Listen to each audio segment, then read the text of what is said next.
Assalamualaikum sahabat hikmah tersembunyi yang berbahagia. Bayangkan di tengah hutan sunyi, gelap dan basah, seorang wanita renta terikat di batang pohon beringin tua. Mulutnya dibekap, tubuhnya gemetar menggigil. Hujan turun seperti amarah langit. Petir menyambar pohon-pohon di sekitarnya. Namun sebelumnya, bagi yang beragama Islam, mari tinggalkan sholawat di komentar, agar sholawat ini menjadi saksi kita di akhirat kelak.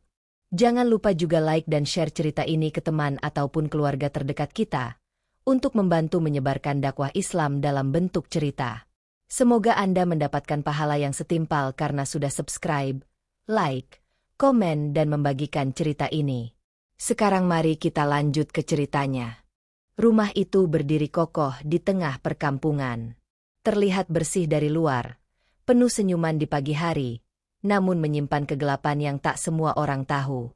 Di balik pintu kayunya yang lapuk, disitulah tinggal Dani, seorang pria pengangguran yang kini menjadi menantu keluarga sederhana ini. Dani bukanlah sosok yang disukai warga sekitar. Ia dikenal malas, pemarah, dan terlalu sering duduk di warung kopi sampai dini hari. Sejak menikah dengan Rina, anak satu-satunya buruk Mini, perangai Dani tak kunjung berubah. Ia hanya memanfaatkan kenyamanan rumah mertua, sambil terus menyalahkan nasib dan menyalahkan hidup. Setiap malam, Dani lebih sering bermain judi slot di ponsel. Uang hasil jual motor warisan ayahnya telah habis untuk deposit yang tak pernah berbuah hasil. Seringkali Rina harus meminjam uang ke tetangga untuk membeli obat, sementara Dani asyik nongkrong dan mengeluh, lagi banyak pikiran. Buruk Mini tahu, menantunya sedang tersesat. Tapi sebagai ibu, ia mencoba menegur dengan cara halus. Namun semakin sering ia bicara, semakin Dani menunjukkan wajah tak hormat. Terkadang ia menjawab ketus, bahkan pernah membanting piring saat makan malam hanya karena disuruh beli minyak goreng. Malam itu, hujan mulai turun rintik sejak maghrib. Petir sesekali menyambar dari jauh. Rina yang sedang hamil muda terbaring lemah di kamar. Perutnya mual hebat sejak sore. Sementara Dani malah sibuk memakai jaket dan helm. Langkahnya terhenti saat membuka pintu dapur. Di sana, buruk Mini berdiri sambil melipat kain. Wajahnya lelah, tapi sorot matanya masih penuh harap. Dani, kamu mau kemana malam-malam begini? Rina butuh kamu di rumah, ucapnya pelan. Dani mendengus. Saya mau ngopi bentar. Bu, jangan ikut campur. Istrimu sakit. Nak, temani dia. Dia butuh kamu. Lirih buruk Mini lagi.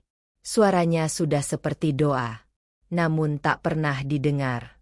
Dani menoleh kasar. Matanya menyala. Bu, jangan atur-atur hidup saya. Saya pusing. Saya mau keluar sebentar. Ibu pikir saya ini robot. Ia menyalakan motor, membiarkan suara knalpotnya membelah suara hujan. Buruk Mini hanya terdiam, menatap bayangan punggung menantunya yang menghilang di gelapnya malam. Hatinya pilu, tapi ia tetap mendoakan Dani setiap sujud. Apa yang tak diketahui Dani, malam itu bukan akhir dari teguran. Itu baru awal dari bencana yang ia ciptakan sendiri. Angin malam menderu lebih kencang. Daun-daun beterbangan menabrak jendela rumah. Jam menunjukkan pukul 1.22 dini hari ketika Dani pulang dengan langkah sempoyongan. Jaketnya basah, wajahnya kusut. Entah berapa batang rokok telah ia habiskan di warung ujung jalan, bersama teman-teman yang juga tak pulang sejak sore. Ia masuk rumah tanpa melepas sandal. Lantai licin tak dihiraukannya. Di ruang tengah, lampu remang menyala. Dani memandang sekilas ke arah kamar istrinya, lalu berbelok menuju dapur. Tak disangka, sosok tua berdiri di sana. Masih terjaga, menunggu, dengan sorot mata penuh kelelahan. Buruk Mini mengenakan mukena setengah basah, baru saja selesai sholat tahajud. Tatapannya teduh, tapi ada gurat khawatir yang tak bisa disembunyikan. Kamu baru pulang, Dani? Tanyanya pelan, seperti tak ingin memicu ledakan emosi. Dani mendengus, melempar helm ke atas meja makan. Jangan mulai lagi, Bu. Saya sudah capek. Buruk Mini mendekat perlahan, lalu duduk di bangku kayu dekat kulkas. Tangannya bergetar saat merapikan kerudung. Rina tadi muntah darah sedikit, ucapnya lirih. Saya sudah kasih madu dan air putih. Tapi kamu seharusnya ada di samping dia. Dia istrimu. Dani, amanahmu. Dani membalikkan badan, menatap mertuanya tajam. Bu, saya bukan anak kecil yang harus diawasi. Jangan suka ikut campur urusan saya. Ibu bukan ikut campur. Ibu cuma... Udah. Diam, bentak Dani, menggebrak meja.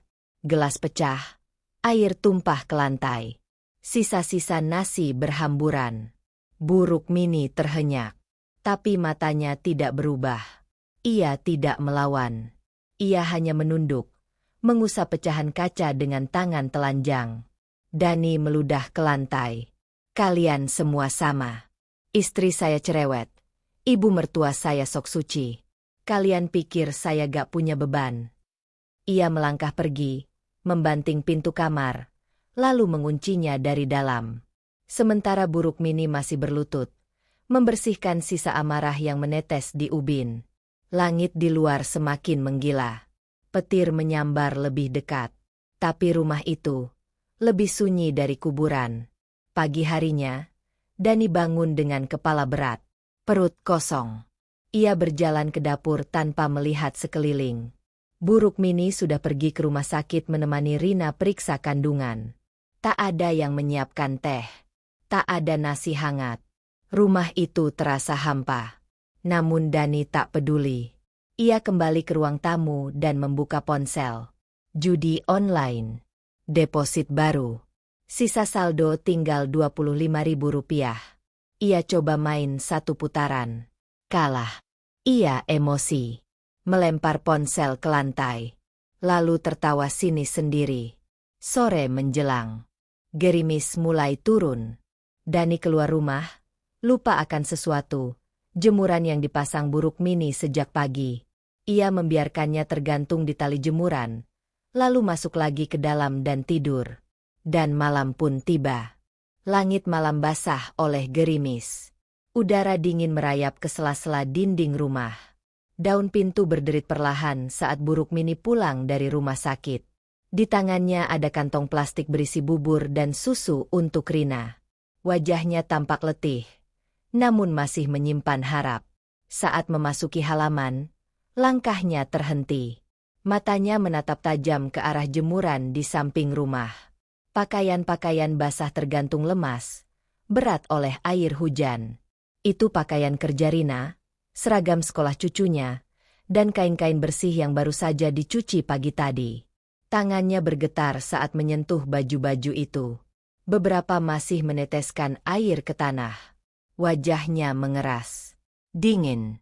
Kaku. Tapi bukan karena udara. Ia masuk rumah, menutup pintu perlahan. Langkahnya menuju dapur, lalu ke kamar Dani. Pintu sedikit terbuka. Dani tertidur di atas karpet ruang tengah dengan televisi menyala. Di sebelahnya, bungkus rokok berserakan. Wajahnya tenang, mendengkur seperti bayi, tanpa rasa bersalah sedikit pun. Buruk Mini berdiri beberapa saat di ambang pintu. Matanya menatap ke arah Dani, penuh luka yang tak berdarah. Lalu ia berjalan ke dapur, memanaskan air, dan duduk diam selama beberapa menit. Dani terbangun sekitar jam 9 malam. Kepalanya pening. Ia melirik ke arah Buruk Mini yang duduk tanpa suara. Bu, masa air doang dari tadi? Tanyanya dengan nada sinis. Buruk Mini menoleh perlahan. Wajahnya tak lagi ramah. Kali ini, sorot matanya menyimpan kemarahan yang tertahan terlalu lama. Kenapa kamu gak angkat jemuran?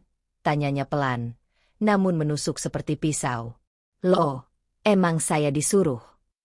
Dani menjawab santai, mengambil rokok dari saku celana. Itu baju cucumu. Dani, itu baju anakmu juga. Pakaian yang saya cuci sambil ngelap air mata lihat kamu tiap hari makin durhaka. Dani mendengus. Bu, jangan mulai lagi. Saya udah capek banget. Capek. Capek apanya? Main HP seharian di rumah, merokok, tidur, lalu bangun minta makan. Ibumu sudah tidak ada, makanya saya anggap kamu anak. Tapi kamu... Plaa. Satu tamparan mendarat di pipi buruk Mini. Tubuh Renta itu limbung ke belakang. Gelas yang dipegangnya pecah menghantam lantai. Dani berdiri dengan napas memburu, matanya merah penuh kemarahan yang tak terkendali. Jangan sebut-sebut ibu saya. Jangan sok jadi orang suci, Bu. Buruk Mini tak menangis. Ia bangkit perlahan, tangan kirinya berdarah oleh pecahan kaca. Namun mulutnya hanya berucap lirih. Kamu durhaka, Dani. Dan Allah sedang mencatat semuanya. Kalimat itu seperti api yang menyambar bensin dalam dada Dani. Tiba-tiba, Dani menyergap tubuh mertuanya. Ia menyeret Buruk Mini ke teras belakang. Hujan kembali turun, lebih deras dari sebelumnya. Tak ada warga yang melihat. Tak ada yang mendengar teriakan lirih dari seorang ibu yang berusaha bertahan. Di gudang belakang, Dani mengambil kabel listrik bekas. Ia mengikat tangan Buruk Mini, membekap mulutnya dengan selimut, lalu menarik tubuh itu keluar rumah, menuju hutan di belakang desa. Tanpa sepatah kata, tanpa penyesalan. Tanah licin dan lumpur menempel di kakinya. Hujan membasahi wajah. Sementara di dadanya, amarah telah mengalahkan akal sehat. Di tengah kegelapan, hanya ada satu tujuan, menghilangkan suara yang tak pernah ia sukai, suara seorang ibu. Tanah becek dan berbau tanah basah menyambut setiap jejak langkah Dani. Ia menyeret tubuh Renta Buruk Mini seperti karung kosong yang tak bernyawa. Hujan semakin menggila. Petir menyambar berkali-kali, menerangi jalan setapak di hutan belakang rumah mereka. Tak ada suara, kecuali derak ranting dan nafas Dani yang memburu. Tubuh Buruk Mini kini penuh lumpur. Mukena putih yang dikenakannya tadi telah robek dan kotor. Tangannya terikat kabel listrik bekas, sementara mulutnya dibekap kain sobekan spray. Kedua matanya memerah, tapi tetap menatap ke langit, seolah masih berdoa, masih berharap, masih percaya bahwa Allah sedang melihat. Langkah Dani terhenti di bawah pohon beringin tua, yang telah berdiri di situ sejak zaman kakek buyutnya. Pohon itu besar, kokoh, dengan akar menggantung dan batang hitam dipenuhi lumut. Warga desa biasa menghindari area ini karena konon angker, tapi Dani tak peduli. Baginya malam itu bukan soal takut hantu. Ia telah menjadi lebih menakutkan dari setan manapun. Dani menjatuhkan tubuh mertuanya ke akar yang basah. Sudah cukup. Cukup kamu atur-atur hidup saya. Dari dulu saya diam aja, tapi kamu makin jadi. Teriak Dani, suaranya kalah oleh raungan hujan. Buruk Mini berusaha bicara, tapi kain di mulutnya membuat semua hanya terdengar seperti rintihan lemah. Ia bergoyang, mencoba melepaskan ikatan. Tapi tubuhnya sudah tak sanggup. Tulangnya nyeri. Lututnya memar karena diseret di tanah berbatu. Dani mengangkat kabel dan melilitkannya ke batang pohon. Ia mengikat Buruk Mini dengan kasar. Setiap tarikan kabel meninggalkan bekas merah di kulit tua yang keriput itu. Di sini tempatmu. Biar kamu diam. Jangan pernah muncul lagi di depan saya, katanya sambil menendang tubuh mertuanya satu kali. Buruk Mini terhempas ke batang pohon. Darah mengalir dari sudut bibirnya. Tapi mulutnya tidak mengutuk. Ia hanya memejam, dan di dalam hatinya berbisik, "Ya Allah, jika ini caraku mati, maka jangan engkau cabut kasih sayang MU dari anak-anak kami." Dani berjalan pergi, tak menoleh sedikit pun. Hujan membasahi seluruh tubuhnya. Pakaian lengket oleh lumpur. Wajahnya merah karena emosi belum padam.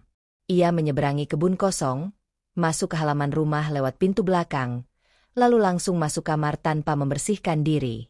Ia tidur dengan tenang, dengan dada lapang, seperti tak terjadi apa-apa. Jam menunjukkan pukul 3.18 dini hari. Sementara di luar sana, suara malam mulai tenang. Petir menjauh. Hujan mereda jadi rintik. Namun dari tengah hutan, Suara lirih seorang ibu terus memanggil nama yang sama. Dalam dingin, dalam basah, dalam diam yang panjang. Kabut turun rendah menutupi batang-batang pohon, menyelubungi hutan seperti kain kafan yang belum waktunya dibuka. Suasana mencekam. Angin bertiup pelan namun menggigit, membuat daun-daun bergetar seperti bisikan dari alam gaib. Buruk Mini masih terikat di bawah pohon beringin tua. Tubuhnya basah kuyup, menggigil hebat. Nafasnya pelan dan pendek, nyaris tak terdengar. Bibirnya membiru, kulit tangannya membengkak karena dingin dan luka ikatan kabel yang menggores kulitnya. Mulutnya masih dibekap kain basah, tapi air mata mengalir deras dari kelopak matanya.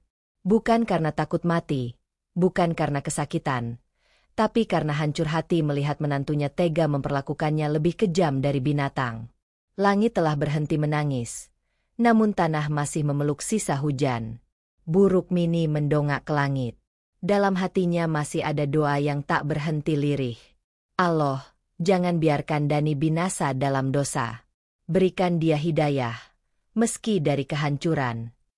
Seekor kalajengking kecil merayap di akar pohon tak jauh dari tangannya. Lalu seekor tikus melintas cepat, mengendus pergelangan kakinya yang tak bisa digerakkan. Ia hanya bisa menahan diri, tidak bergerak, tidak meronta, karena tak ada tenaga yang tersisa. Waktu berlalu pelan, sangat pelan. Malam terasa seperti seumur hidup. Di rumah, Dani bangun pukul 10 pagi. Ia meregangkan tubuh, lalu berjalan ke dapur sambil menguap. Matanya masih merah, tapi bukan karena tangisan, melainkan karena begadang main HP. Ia duduk, menyalakan TV, dan bersiul kecil. Tak ada makanan di meja, tak ada suara dari kamar Rina. Rumah terasa aneh, terlalu sunyi, tapi Dani menikmatinya. 1 hari penuh ia tak kemana-mana. Hanya main ponsel, makan mie instan, dan tertawa sendiri menonton video lucu. Ketika malam kembali datang, Dani menutup jendela dan kembali ke kamar. Tak ada rasa bersalah di wajahnya. Tak ada penyesalan di hatinya. Di sudut kamar, mukena Buruk Mini masih tergantung, setengah kering. Tapi Dani tidak melihat itu sebagai pertanda. Ia hanya menganggap semuanya sudah selesai. Bahwa masalah sudah lenyap. Bahwa suara rewel dari wanita tua itu sudah takkan terdengar lagi. Sementara itu, di bawah pohon beringin, tubuh Buruk Mini mulai lemas. Lidahnya terasa keluh. Pandangannya mengabur. Namun sebelum kesadarannya hilang, ia melihat satu hal. Cahaya. Cahaya dari arah hutan kecil yang mengarah ke jalan kebun. Seorang lelaki tua melintas membawa cangkul dan senter di kepala. Petani. Ia mendengar suara-suara aneh dari balik semak. Dan ia melihatnya.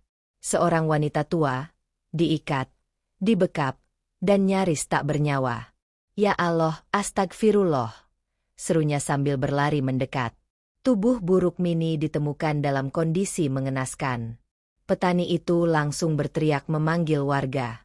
Dalam waktu kurang dari 1 jam, hutan itu dipenuhi warga desa dengan senter dan sorotan lampu motor. Buruk Mini dilepas dari ikatan. Ditarik pelan ke tikar darurat. Namun terlambat. Tubuhnya sudah dingin. Nadinya berhenti. Tapi wajahnya tersenyum tipis. Seakan ia telah pasrah. Seseorang berlari ke rumah Dani. Mengetuk pintu keras. Dani. Dani. Ibumu ditemukan. Diikat di belakang pohon beringin.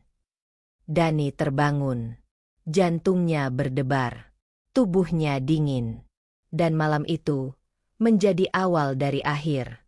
Pagi itu, matahari bersinar hangat. Langit bersih. Tak ada bekas hujan semalam. Burung-burung bernyanyi seperti biasa. Seakan dunia berjalan normal dan tak ada yang berubah. Dani duduk santai di depan rumah, memegang secangkir kopi hitam yang masih mengepul. Ia menyulut rokok, menyeringai kecil sambil menatap halaman kosong. Di dalam rumah, Rina masih tidur lelap. Tubuhnya masih lemah selepas pulang dari rumah sakit. Tak ada suara dari dapur. Tak ada bau tumisan. Tak ada piring terisi di meja makan. Tapi Dani merasa itu justru tenang. Karena buruk Mini tak lagi mengomel soal bangun siang atau kebiasaan buruknya. Enak juga nggak ada yang cerewet, gumam Dani sambil menyeruput kopi. Beberapa tetangga lewat di jalan depan rumah. Mereka melambai kecil. Namun wajah mereka penuh tanya. Ada yang hanya melirik. Ada yang bisik-bisik sambil menoleh ke arah rumah Dani. Dani tak peduli. Ia merasa menang. Beban hidupnya terasa hilang. Hari itu ia tidak keluar rumah. Ia menghabiskan waktu dengan menonton video di ponsel dan kembali mencoba bermain slot. Meski uangnya tinggal recehan.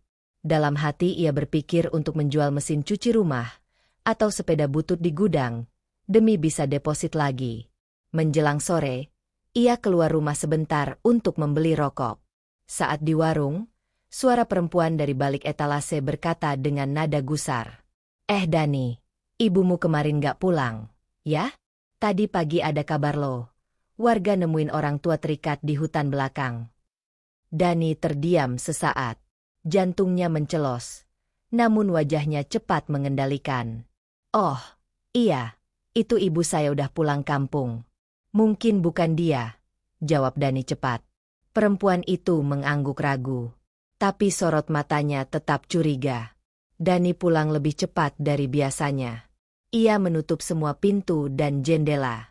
Lalu mengurung diri di kamar. TV dinyalakan kencang. Tapi pikirannya melayang-layang. Tangan kirinya gemetar. Dadanya sesak. Namun ia tak tahu sebabnya. Malamnya, ia bermimpi buruk. Dalam tidurnya, Dani melihat hutan. Pohon beringin.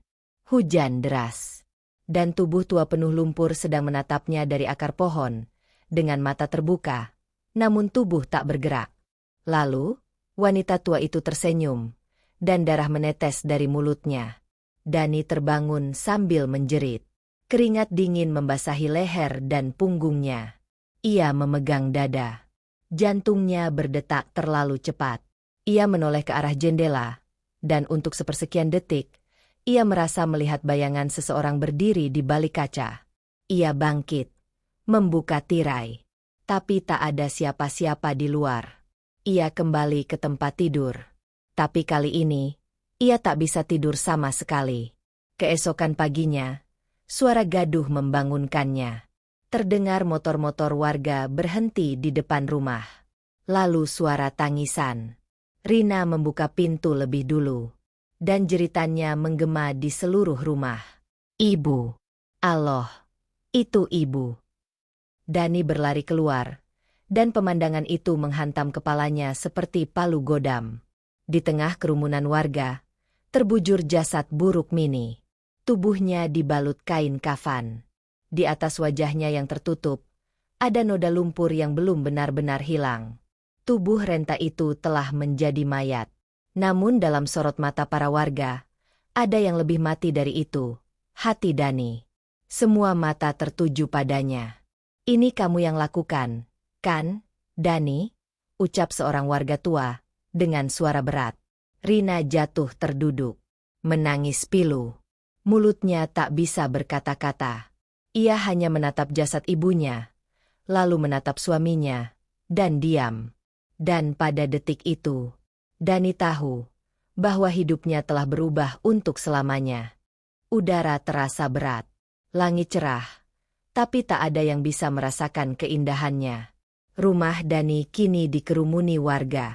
Suara tangis Rina menggema di setiap sudut.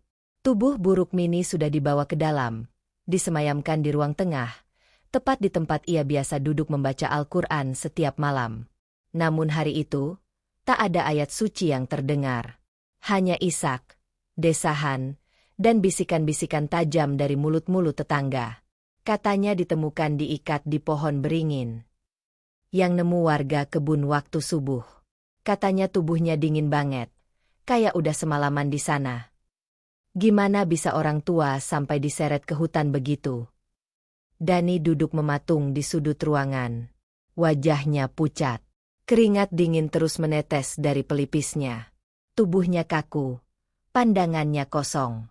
Ia ingin lari, tapi tubuhnya terasa berat. Semua terasa seperti mimpi buruk yang nyata. Seorang tokoh masyarakat, Pak Kiai Nawawi, masuk rumah. Ia langsung menghadap Rina dan warga yang hadir. Kita harus lapor polisi. Ini bukan kematian biasa. Ada kekerasan. Ada niat jahat. Ini bisa jadi pembunuhan. Rina hanya menangis. Ia menatap suaminya, Dani, yang kini wajahnya mulai menggigil. Dani, kamu yang terakhir sama ibu, kan? Tanya Rina dengan suara hampir tak terdengar. Dani tak menjawab. Ia menggigit bibir, menggenggam lututnya sendiri. Tubuhnya berguncang, tapi tak ada air mata. Hanya ketakutan. Beberapa warga yang mencurigai mulai mendekat. Salah satu dari mereka, seorang pemuda bernama Haris, bicara lantang. Aku lihat kamu malam itu, dan kamu keluar rumah jam 2 lewat. Pakai jas hujan. Jalannya ke belakang rumah. Aku lihat dari kebun karena pas lampuku mati. Aku keluar pas mau nyalain genset. Dani menoleh perlahan. Matanya menyipit. Mencoba mengingkari. Bukan saya. Haris tak terima. Kau pikir kami buta? Ibumu ditemukan dalam keadaan terikat, dibekap, luka di pipinya, bajunya robek. Siapa lagi yang mampu ngelakuin itu kalau bukan kamu? Rina mulai menggigil. Ia berdiri perlahan. Wajahnya gemetar. Dani, katakan, kamu apakan ibu? Dani memejamkan mata. Dan akhirnya, ia meledak. Ya, saya yang lakuin. Puas. Kalian semua puas sekarang? Teriak Dani, berdiri sambil membanting kursi di belakangnya.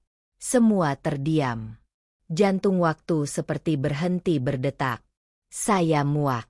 Tiap hari diatur. Diomelin. Dibilangin terus. Saya cuma pengen hidup tenang. Bukan diatur sama orang tua yang sok suci. Lanjutnya, napasnya memburu, matanya liar. Rina jatuh berlutut. Tangisnya berubah menjadi jeritan. Ya Allah, kamu bunuh ibu. Ibu yang doain kita setiap malam. Ibu yang jaga kamu waktu kamu sakit. Ibu yang rawat aku pas hamil. Warga tak bisa menahan amarah. Beberapa langsung menarik Dani, mengikat tangannya dengan tali tambang. Tak lama kemudian, polisi datang. Seseorang sudah melapor saat jasad buruk Mini pertama kali ditemukan. Dani tak melawan. Tubuhnya gemetar. Langkahnya limbung saat digiring keluar rumah. Tapi sebelum ia keluar dari pintu, seseorang dari kerumunan warga tiba-tiba melemparkan sandal ke arahnya. Durhaka kau, Dani. Lalu satu persatu warga mulai meneriaki, memaki, dan melemparkan apa saja yang mereka pegang. Telur, batu kecil, bahkan segenggam tanah. Langit mendung kembali. Petir terdengar dari kejauhan. Dan di tengah suara makian dan amarah itu, Dani hanya menunduk, seperti hewan yang dikuliti perlahan oleh dosa-dosanya sendiri. Sel tahanan berukuran 3 kali 4 meter itu pengap dan lembab. Dindingnya bercat kusam, penuh goresan dan coretan nama-nama orang yang pernah masuk, entah sebagai pelaku atau sekadar korban keadaan. Di sudut ruang, Dani duduk dengan kepala tertunduk. Tangan kirinya masih terikat borgol, menempel ke besi ranjang kusam yang berderit setiap kali ia bergerak. Hari itu hari kedua ia ditahan. Belum ada yang datang menjenguk. Tidak Rina. Tidak keluarganya. Tidak seorang pun. Seakan dunia tak ingin lagi mengenalnya. Di luar sel, suara langkah sepatu mendekat. Seorang penyidik masuk membawa map. Ia duduk di bangku besi seberang Dani. Dani, kamu tahu kenapa kamu di sini? Sekarang waktumu bicara jujur. Bukan buat kami, tapi buat dirimu sendiri. Dani hanya diam. Matanya sembab. Bibirnya retak karena kering. Ia belum banyak makan sejak ditangkap.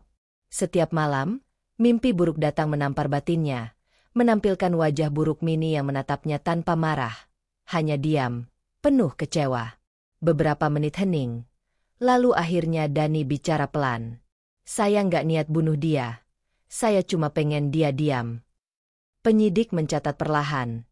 Tapi matanya tetap fokus ke arah Dani. Malam itu, saya kesal. Jemuran, omelan, semuanya numpuk. Saya emosi. Tapi saya benar-benar nggak sangka. Nggak sangka bakal sampai begini. Air mata menetes dari mata Dani. Satu-satu. Perlahan. Tapi bukan karena penyesalan yang penuh. Lebih karena ketakutan. Karena dia tahu, semuanya tak bisa diulang. Saya bawa dia ke hutan. Ikat di pohon. Hujan makin deras. Saya kira paginya saya bakal ambil dia lagi. Tapi saya ketiduran. Saya. Suara Dani terputus. Napasnya tersengal. Penyidik hanya menatap dingin. Dan dia ditemukan warga dalam kondisi tak bernyawa. Dani menggeleng. Saya cuma nggak tahan denger dia ngomong. Tiap hari saya merasa dihina. Dihina? Potong penyidik tajam. Atau diingatkan? Kamu tinggal di rumahnya. Makan dari tangannya. Tidur di kamarnya. Istrimu hamil. Dia yang jaga. Kau bahkan tak pernah kerja. Tapi merasa paling tersiksa. Dani tertunduk lebih dalam. Wajahnya seperti lumpur yang tak bisa dibersihkan. Busuk. Hitam. Dingin. Tak lama kemudian, seorang sipir datang membawa kantong plastik. Ini pakaianmu dari rumah. Ada surat juga. Dani membuka kantong itu pelan. Di dalamnya, ada baju yang dulu biasa ia pakai ke warung. Tapi yang membuat tangannya gemetar adalah amplop putih kecil dengan lipatan rapi. Tulisan tangan di bagian depan. Untuk Dani, anak dari ibu yang kamu benci. Dani membuka lembaran itu perlahan. Tinta pena hitam, goresannya sudah sedikit luntur terkena air. Nak, jika suatu hari kamu merasa dunia terlalu berat, ibu harap kamu masih tahu arah sujudmu. Jika kamu marah karena ibu cerewet, maafkan ibu yang ingin kamu jadi lelaki sejati. Ibu hanya ingin kamu jadi imam, bukan beban. Jadi pelindung, bukan pelaku. Jika ibu pergi duluan, doakan ibu. Tapi jika ibu pergi karena kamu, ibu tetap memaafkanmu. Tapi aku serahkan sisanya kepada Allah. Tangan Dani bergetar. Kertas itu jatuh ke lantai sel. Ia menjerit. Maak. Suara itu menggema di dalam penjara. Para napi lain terdiam. Bahkan yang paling keras pun tak bersuara. Malam itu, Dani tak tidur. Ia menatap dinding kosong. Dan setiap beberapa menit, ia memanggil nama yang sama. Bu. Tapi tak ada jawaban. Hanya suara kipas tua berderit. Dan malam yang terlalu panjang untuk hati yang sudah kehilangan cahaya. Hari-hari berikutnya tak terasa seperti waktu yang berjalan. Bagi Dani, setiap detik di balik jeruji besi adalah siksaan. Bukan karena pukulan, bukan karena cacian, tapi karena sunyi. Sunyi yang membentur isi kepala dan menyayat hati. Ia ditempatkan di sel yang sama dengan 3 narapidana lainnya. Semuanya berwajah keras. Tubuh penuh tato, dan pandangan tajam yang menyelidik. Dani tak pernah bicara, tak pernah menyapa. Ia hanya duduk di sudut ranjang besi, memeluk lutut, matanya merah karena tak tidur semalam pun. Hari itu siang terasa lebih panas dari biasanya. Udara pengap, kipas mati, dan air keran hanya menetes. Bau badan bercampur dengan aroma urin dan rokok dari sel sebelah. Dani terbatuk. Perutnya mual, tapi ia menahannya. Salah satu napi, yang paling tua dan paling galak, mendekatinya. Namanya Karyo, dihukum karena kasus penganiayaan berat. Hei, kamu yang buang ibu ke hutan itu kamu, kan? Suaranya berat, seperti batu digesek di aspal. Dani tak menjawab. Karyo mendekat lebih dekat. Kau tahu, aku bunuh orang karena dia sakiti anakku. Tapi kamu... Kau sakiti orang yang melahirkan istrimu sendiri. Yang kasih kamu atap buat berteduh. Dani menelan ludah. Kering. Karyo mendekatkan wajahnya. Nafasnya bau rokok basi. Kau lebih busuk dari tikus. Bahkan iblis pun malu sama kelakuanmu. Lalu satu tamparan mendarat. Keras. Cepat. Membuat Dani limbung. Dua napi lain menahan Karyo sebelum keributan makin besar. Petugas jaga datang menghampiri. Tapi tak ada yang melapor. Dani pun diam. Ia tak punya tenaga untuk membela diri. Beberapa hari setelahnya, Dani mulai mengalami hal-hal aneh. Di malam hari, ia terbangun karena merasa seseorang berdiri di samping ranjangnya. Tapi saat menoleh, tak ada siapa-siapa. Hanya dinding lembab dan suara tikus mondar-mandir di atas langit-langit. 3 malam berturut-turut, ia mendengar suara perempuan memanggil namanya dengan suara lirih yang sangat ia kenal. Dani. Dani. Ia menjerit, membuat para napi terbangun. Mereka kesal, marah, bahkan sempat mengancam akan menginjak lehernya kalau ia bikin ribut lagi. Namun malam berikutnya, Dani kembali melihat bayangan itu. Seorang wanita tua, berdiri di sudut sel. Basah kuyup, mukena robek, dan wajahnya tersenyum dengan darah mengalir dari mulutnya. Bu, maaf. Bu, jangan ganggu saya. Dani menangis seperti anak kecil, menggeliat di atas kasur kotor, tubuhnya menggigil. Tapi bayangan itu tidak pergi. Semakin hari, semakin sering muncul. Di toilet, di cermin besi, di pantulan air di baskom. Dani mulai kehilangan akal sehat. Ia bicara sendiri, tertawa sendiri, menangis sendiri.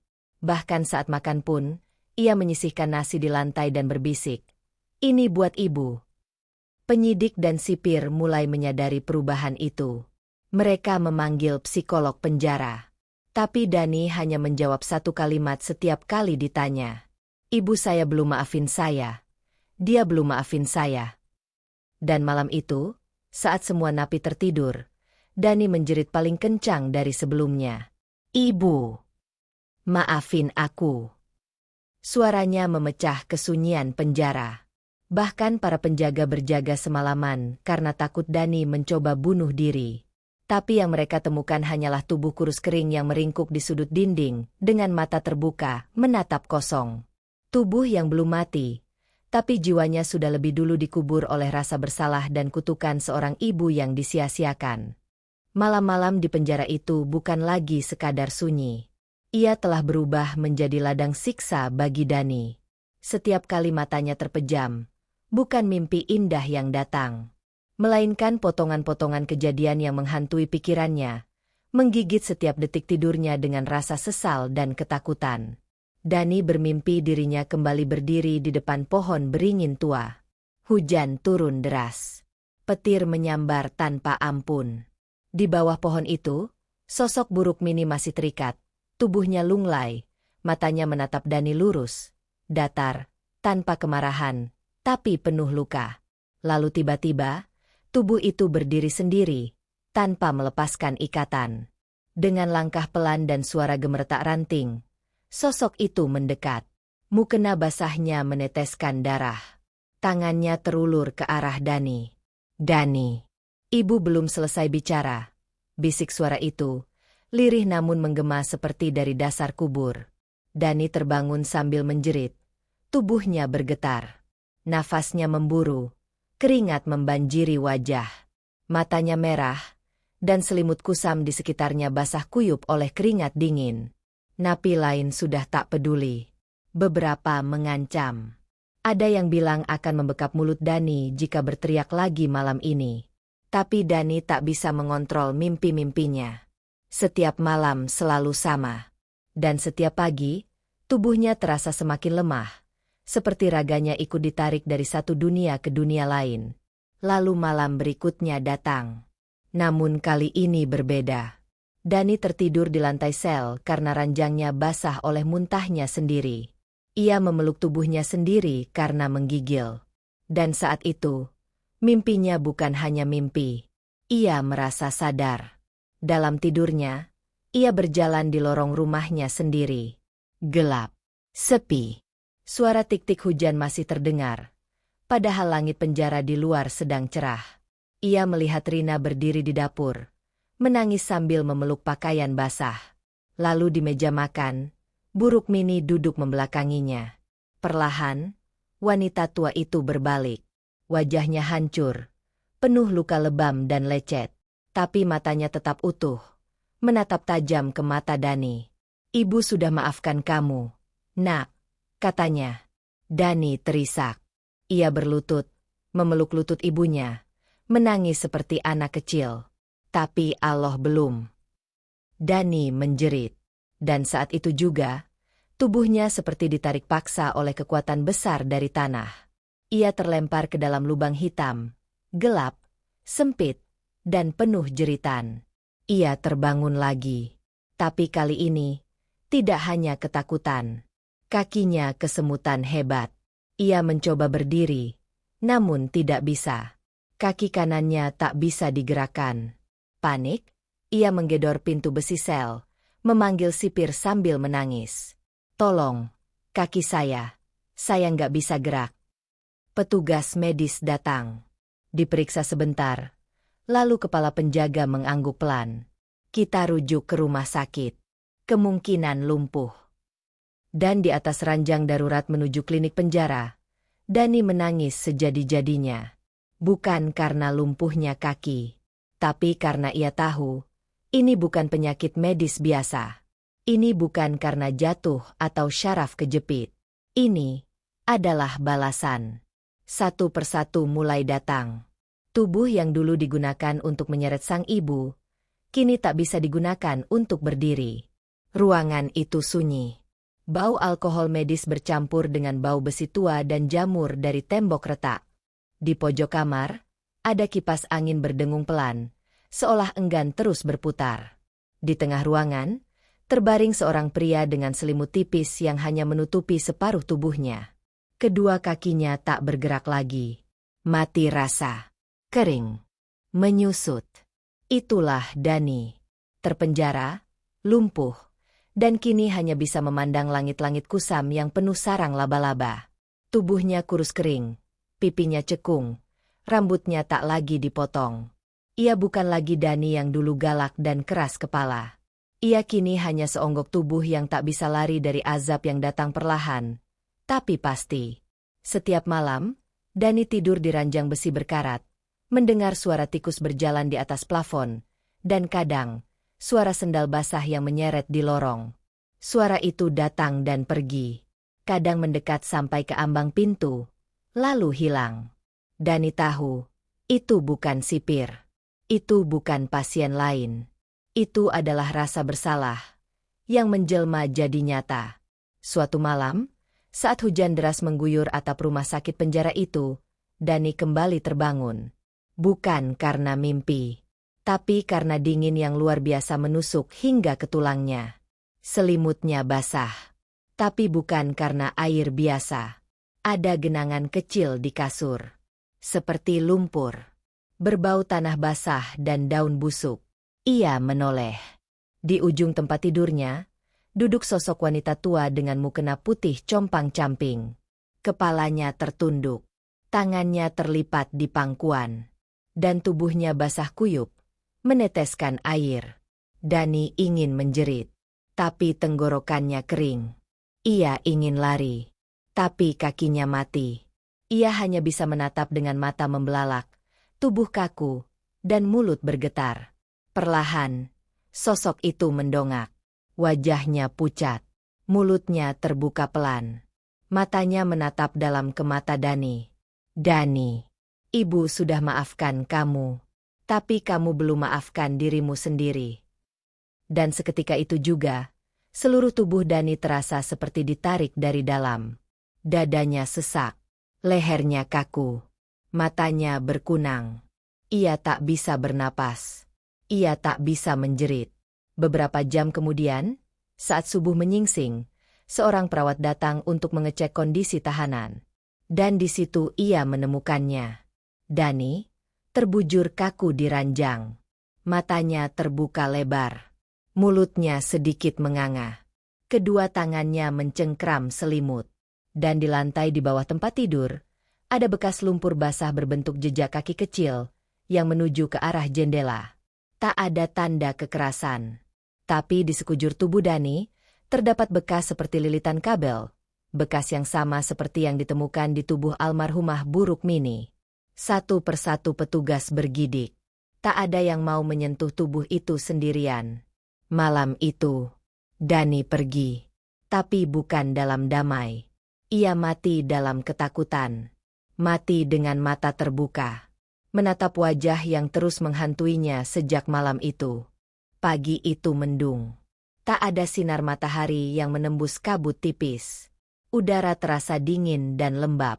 Di sudut belakang kompleks pemakaman umum desa, beberapa petugas dari rumah sakit penjara berdiri kaku, menatap lubang yang telah digali di antara dua makam tua yang hampir tak terbaca namanya. Di atas tanah merah itu, terbaring peti kayu murah tanpa ukiran, tanpa hiasan, hanya ditutup dengan kain putih kusam. Di bagian atas peti itu, tak ada nama, tak ada papan nisan. Hanya satu batu kecil sebagai penanda, tanda bahwa seseorang pernah dikuburkan di sana, tapi tak lagi dikenang siapa. Dani dimakamkan tanpa keluarga, tanpa pelayat, tanpa doa yang mengiringi. Rina tak hadir. Ia telah pindah ke kota lain, membawa anaknya dan memilih untuk tak kembali. Ia menganggap masa lalunya sudah dikubur bersama jasad yang kini terbaring di dalam tanah. Tak ada tahlilan, tak ada suara azan. Hanya suara sekop menggali tanah, dan beberapa burung gagak bertengger di ranting pohon kering, seakan tahu bahwa yang dikubur hari itu bukan jenazah biasa. Seorang penggali kubur menatap rekan kerjanya dan berkata lirih, "Orang ini, katanya nyiksa mertuanya, ya?" Rekannya mengangguk. "Iya." Warga sini bilang, dia yang seret ibu mertuanya ke hutan. Dibuang kayak bangkai. Mati diikat di pohon. Mayatnya ditemukan warga waktu subuh. Penggali kubur menarik nafas panjang. Pantas aja pas dibuka kainnya tadi, matanya masih melotot. Nggak bisa ditutup. Mereka tak bicara lagi. Tanah demi tanah ditimbun. Suara tanah menghantam peti menimbulkan gema yang sunyi. Setiap timbunan seolah mengubur bukan hanya jasad, tapi dosa, dendam, dan sejarah kelam yang kini tak ada yang mau mengingatnya. Ketika penggali kubur pergi, tinggallah makam baru yang dingin, sepi, dan tanpa nama. Di kejauhan, di balik semak liar, seorang anak kecil menggandeng ibunya berjalan menyusuri jalan setapak. Anak itu menunjuk ke arah batu nisan kecil yang baru itu. "Ibu, kenapa yang itu nggak ada namanya?" Sang ibu menoleh sejenak, lalu berkata, "Karena ada orang-orang yang memilih hidup tanpa menghormati siapapun. Dan ketika mati, tidak ada yang ingin mengenangnya." Lalu mereka berjalan pergi, meninggalkan makam yang tak akan pernah diziarahi. Hanya angin yang berani singgah. Dan hanya tanah yang tahu siapa yang sedang ia peluk. Hari-hari berlalu seperti angin yang tak pernah menoleh ke belakang. Rumah tua peninggalan Buruk Mini kini kosong. Tak ada suara adzan dari radio kecil yang dulu selalu ia nyalakan setiap waktu sholat. Tak ada aroma tumisan pagi. Tak ada suara langkah kaki yang menyapu halaman. Rumah itu dingin, sepi, dan perlahan mulai ditinggalkan waktu. Rina memilih tinggal bersama adiknya di kota.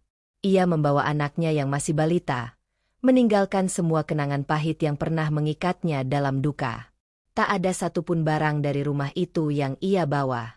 Bahkan foto pernikahannya dengan Dani, ia sobek dan bakar sebelum pergi. Di mata Rina, Dani sudah tidak ada.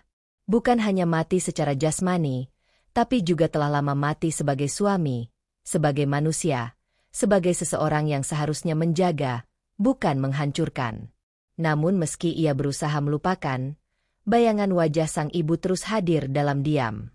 Seringkali saat malam, Rina menangis diam-diam, memeluk anaknya sambil mengingat betapa kuatnya Buruk Mini bertahan untuk keluarganya. Bahkan hingga ajal menjemput, sang ibu tidak pernah membalas kebencian dengan dendam. Salah satu hal yang paling menghancurkan hati Rina adalah kenyataan bahwa ibunya meninggal dalam dingin, basah, dan sendirian. Sementara suami yang seharusnya jadi pelindung justru menjadi penyebabnya. Suatu hari, Rina pulang ke desa. Bukan untuk tinggal, tapi hanya sekadar mengurus surat warisan tanah kecil yang dimiliki ibunya. Ia berjalan menyusuri lorong rumah yang berdebu, dinding-dinding yang mulai mengelupas, dan aroma anyir kayu tua yang lembab. Saat membuka kamar buruk mini, ia menemukan sebuah kotak kecil dari anyaman bambu di bawah tempat tidur. Di dalamnya ada beberapa benda sederhana, tasbih kayu yang sudah usang, buku catatan tipis berisi tulisan tangan harian, dan foto Rina saat kecil yang sudah mulai pudar. Namun di balik semua itu, ada secari kertas yang dilipat 4. Rina membuka kertas itu pelan. Tulisan tangan ibunya masih jelas. Tertulis di bagian atas. Untuk Rina, jika ibu sudah tidak ada. Nak, maafkan ibu kalau belum sempat membahagiakanmu. Kamu anak yang sabar, istri yang kuat. Ibu tahu Dani bukan lelaki baik, tapi ibu selalu berharap dia berubah. Ibu jaga rumah ini agar kamu tetap punya tempat pulang. Tapi kalau suatu hari ibu pergi, jangan tangisi ibu terlalu lama. Doakan saja. Itu cukup. Dan kalau Dani menyakitimu, jangan balas. Biarlah Allah yang membalas. Tapi kamu, teruslah jadi ibu yang baik. Karena anakmu kelak akan belajar tentang cinta, dari cara kamu bertahan. Air mata Rina jatuh menetes ke tulisan itu. Ia memeluk surat itu ke dadanya, seakan sedang memeluk ibunya. Bu, Rina kangen. Tangisnya pecah. Dan rumah itu kembali mendengar suara yang sudah lama hilang. Di luar, angin berembus pelan. Seolah Allah sedang menyampaikan bisikan lembut kepada Rina, bahwa cinta seorang ibu tak pernah benar-benar pergi. Ia hanya berubah bentuk, menjadi doa yang akan terus hidup, bahkan setelah jasadnya hilang di telan bumi. Sejak kepergian buruk mini, banyak hal di desa itu yang tak lagi sama. Tetangga-tetangga yang dulu biasa mampir ke rumahnya untuk sekadar minta saran atau menumpang doa, kini hanya bisa lewat di depan pagar yang penuh ilalang. Rumah itu berdiri, tapi jiwanya telah tiada. Rina tak kembali menetap di sana. Ia menyewakan rumah itu kepada keluarga kecil, dengan syarat, jangan ubah susunannya. Ia tak ingin dapur tempat ibunya sering memasak dirombak. Ia ingin ruangan itu tetap berdiri, seperti kenangan yang tak boleh diganggu. Kini, Rina tinggal di kota kecil bersama anak semata wayangnya, Azam. Usianya 5 tahun. Rambutnya tebal dan matanya bening. Rina mengajarkan banyak hal pada Azam, bukan hanya membaca dan menulis, tapi tentang arti menghormati, menyayangi, dan menjaga hati. Setiap malam, sebelum tidur, Rina akan duduk di samping tempat tidur Azam, membacakan cerita. Tapi ada satu kisah yang tak pernah ia ceritakan dengan suara, hanya dengan air mata. Kisah tentang seorang nenek kuat yang mencintai menantunya meski dibalas dengan luka. Rina tak pernah berkata buruk tentang ayah Azam. Ia hanya mengatakan satu kalimat sederhana setiap kali anaknya bertanya. Ayahmu sedang belajar di tempat yang jauh. Semoga Allah menjaga dia. Malam itu, Azam tertidur lebih awal. Rina duduk di jendela, menatap langit. Di atas sana, bintang-bintang berserakan seperti doa yang belum selesai. Angin menggesek daun, membawa harum samar dari kenangan masa lalu. Ia membuka buku catatan kecil milik ibunya yang dulu ia temukan di rumah tua. Di salah satu halaman, ia menemukan tulisan yang belum sempat ia baca. Kadang kita lahir ke dunia ini bukan untuk dihargai semua orang. Tapi cukup satu saja yang memahami kita, maka hidup ini masih pantas diperjuangkan. Tangis Rina tak bisa ia tahan malam itu. Ia memeluk buku itu seakan sedang memeluk tubuh renta ibunya yang dulu sering tidur bersamanya waktu kecil, membelai rambutnya, dan mendoakan dalam diam. Hari-hari Rina di kota tidak mudah. Ia bekerja sebagai guru les privat, mengajar dari rumah ke rumah. Uangnya cukup untuk makan dan menabung sedikit demi sedikit. Tapi yang membuat hidupnya tetap hangat adalah anaknya. Azam tumbuh menjadi anak yang lembut dan cerdas. Dan meski ia belum mengerti semuanya, Ia sering berkata sesuatu yang membuat Rina terdiam. Bu, nanti kalau aku besar, aku pengen jagain ibu, biar nggak sedih terus. Rina memeluk anaknya erat-erat. Nak, kamu adalah alasan ibu masih kuat sampai sekarang. Dan saat malam kembali datang, dan rumah kembali sunyi, Rina selalu melantunkan doa yang sama, pelan-pelan, dalam hati. Ya Allah, jagalah ibuku di alam sana. Lapangkan kuburnya. Terangi dengan cahaya. Dan kalau aku mati nanti, pertemukan kami kembali. Angin masuk lewat celah jendela. Menyejukkan. Sebuah isyarat bahwa doa itu tak pernah sia-sia. Karena cinta seorang anak, dan doa seorang ibu, selalu bertemu di langit yang sama. Makam Bu Rukmini terletak di sisi timur kompleks pemakaman desa. Di bawah pohon Kamboja yang sering menjatuhkan bunga putihnya ke tanah basah. Batu nisannya sederhana, hanya terbuat dari semen, ditulisi tangan oleh tukang batu yang mengenalnya semasa hidup. Rukmini binti Salim. Wafat dalam keadaan teraniaya. Semoga husnul khotimah. Beberapa tahun telah berlalu sejak jasad renta itu dikebumikan dengan dera luka dan hujan. Namun, tak pernah satu hari pun makamnya sepi dari bunga. Setiap bulan, ada seorang wanita dan anak kecil yang datang membawa air mawar dan doa. Mereka duduk di samping pusara. Tak banyak bicara. Hanya menatap. Kadang menangis, kadang tersenyum, kadang hanya diam, hening. Seolah sedang bercakap-cakap dengan seseorang yang masih hidup dalam hati mereka. Hari itu, langit mendung menggantung. Awan gelap menutupi mentari, tapi tak ada hujan. Hanya angin yang bergerak pelan, menyusuri sela-sela nisan. Rina kembali duduk di sisi makam ibunya. Ia mengenakan gamis abu-abu dan kerudung polos. Wajahnya lebih tenang sekarang. Garis-garis kesedihan itu perlahan digantikan oleh ketabahan yang tertanam dari waktu ke waktu. Azam, kini berusia 9 tahun, meletakkan bunga melati di atas pusara. Ia tahu kisah tentang sang nenek. Ia tahu dari cara ibunya memeluk nisan ini, dari air mata yang turun bukan karena lemah, tapi karena cinta yang tak pernah putus. Bu, nenek sayang sama ibu, ya? Tanya Azam pelan. Rina mengangguk. Lebih dari apapun di dunia ini. Dan ibu juga sayang sama ayah, lanjut Azam, polos seperti anak seusianya. Rina terdiam sejenak, lalu menjawab dengan senyum tipis. Ibu sayang, nak, tapi kadang rasa sayang tak cukup kalau tidak diiringi rasa takut pada Allah. Azam mengangguk. Ia belum paham benar, tapi ia tahu satu hal, ibunya tidak menyimpan benci. Dan di saat yang sama, angin menerbangkan sehelai daun kering, menjatuhkannya perlahan ke atas batu nisan Dani, makam yang berada jauh di sisi barat, di balik pagar kecil, tanpa papan nama. Hanya batu seukuran kelapa, berdiri miring, hampir ditelan ilalang. Tak ada yang pernah datang ke sana. Tak ada bunga, tak ada doa. Hanya sunyi. Hari menjelang sore. Rina berdiri, menggandeng tangan Azam, lalu melangkah meninggalkan makam ibunya. Langkahnya mantap. Pandangannya lurus ke depan. Sesekali, ia menoleh ke langit. Seolah berkata dalam hati, Bu, Rina terus hidup.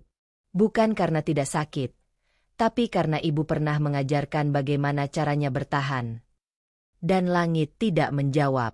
Ia hanya menyambut dengan awan yang bergerak pelan, seolah ikut mengantarkan mereka pulang. Cerita ini telah usai. Tapi kasih seorang ibu tidak akan pernah selesai. Tidak hari ini. Tidak esok.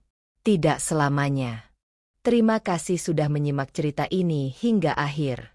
Jika kisah ini menyentuh hatimu, jangan lupa untuk like, komen, dan subscribe, agar kami terus semangat menghadirkan kisah penuh hikmah lainnya. Ingatlah, jangan pernah anggap remeh nasihat orang tua. Karena doa dan luka dari mereka bisa menjadi jalan surga atau justru pintu kehancuran. Sampai jumpa di cerita berikutnya.